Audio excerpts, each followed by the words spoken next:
Creating heat trace drawings. The output needs to be in AutoCAD and the input would come from Excel. We start the process from the cable schedule.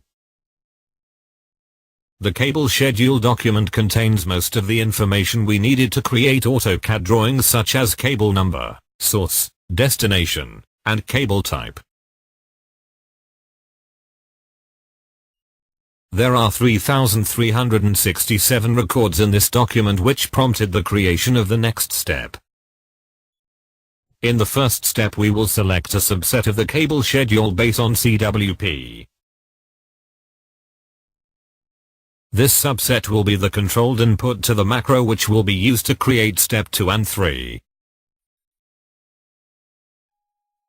Notice that step 2 and 3 are now empty.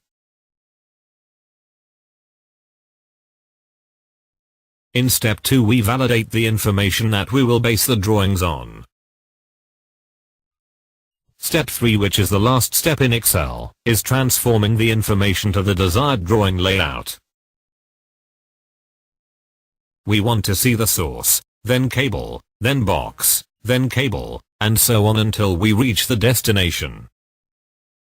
Now we are done with Excel. We will use AutoLISP routine to create the skeleton of the AutoCAD drawing.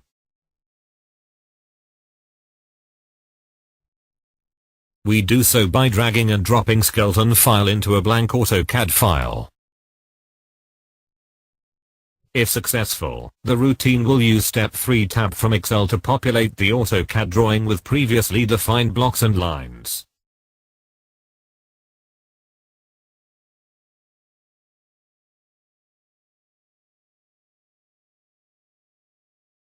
The next challenge we face is drawing RTDs next to the corresponding heaters.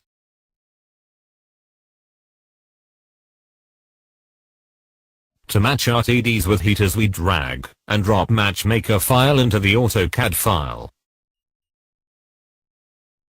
This will save a lot of time navigating through the drawing and trying to match text manually. The RTDs are now adjacent to the corresponding heaters. All the drafter has to do is slide it over.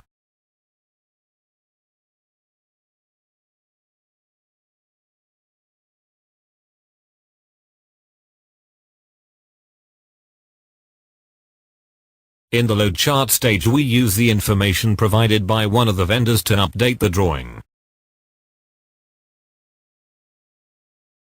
The load chart spreadsheet contains information such as pipe identification number, heater number, and ISO drawing number.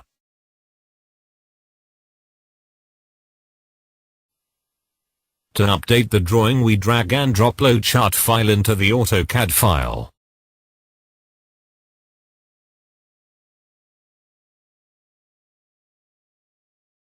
The placeholders have been replaced with the correct values according to the load chart spreadsheet. In the next stage, we will update the drawing with another spreadsheet provided by a different vendor. The instrument vendor provides information such as instrument number, ISO drawing number, and cable type.